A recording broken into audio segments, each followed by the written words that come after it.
স্বপ্ন মালয়েশিয়া যাওয়ার, তাই তো বঙ্গোপসাগরের উত্তাল জলরাশি পেরিয়ে ঝুঁকিপূর্ণ যাত্রা। সেন্ট মার্টিন দ্বীপের অদূরেই থেমে যায় সে যাত্রা।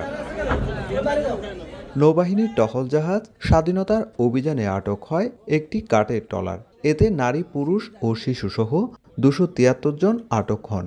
উদ্ধার হওয়া ব্যক্তিদের বেশিরভাগই রোহিঙ্গা। তাদের সঙ্গে ছিল মানব পাচার চক্রের 10 জন সক্রিয় দালাল।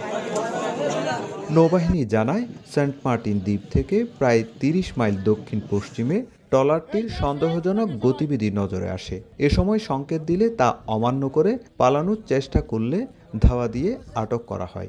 গত দুদিন আগে আইসা দালালের দিয়া টেকনাফ দিয়ে উঠছি, উঠার পর এরা আমাদেরকে নিয়ে যায় এক বুড়ের মধ্যে নিয়ে যাওয়ার পর নৌবাহিনী আমাদেরকে গ্রেপ্তার করছে। বুড়ির গো যাবে অনেকদিন ধরে প্রোগ্রাম করছি, ইনশাল্লাহ আর গিয়ে হঠাৎ করে এর বিপর্যন্ত ও গিয়ে ওই এর আর দর্জি। সেন্ট মার্টিন থেকে ট্রলার যুগে রোববার বিকেলে টেকনাফ পৌরসভার জালিয়াপাড়াস্থ টেকনাফ মিয়ানমার ট্রানজিট জেটি ঘাটে নিয়ে আসা হয় ট্রলারটি। জব্দকৃত ট্রলার যাত্রী ও দালালদের টেকনাফ মডেল থানায় হস্তান্তর করে নৌবাহিনী। মালয়েশিয়া মানে কি পৌঁছিলে দালালের 3.5 লাখ টাকা করে দেওয়া করবে আর কি। 1.5 লাখ টাকা দিবা আর 1.5 লাখ টাকা নতুন দিবা, 1.5 লাখ টাকা মাপ দিবা লাগে, 1.5 লাখ টাকা দিয়ে তোমার মালয়েশিয়া গুলি পাবে। আটককৃতদের তথ্য সংগ্রহ করে তাদের পরিবারের কাছে হস্তান্তর করা হবে।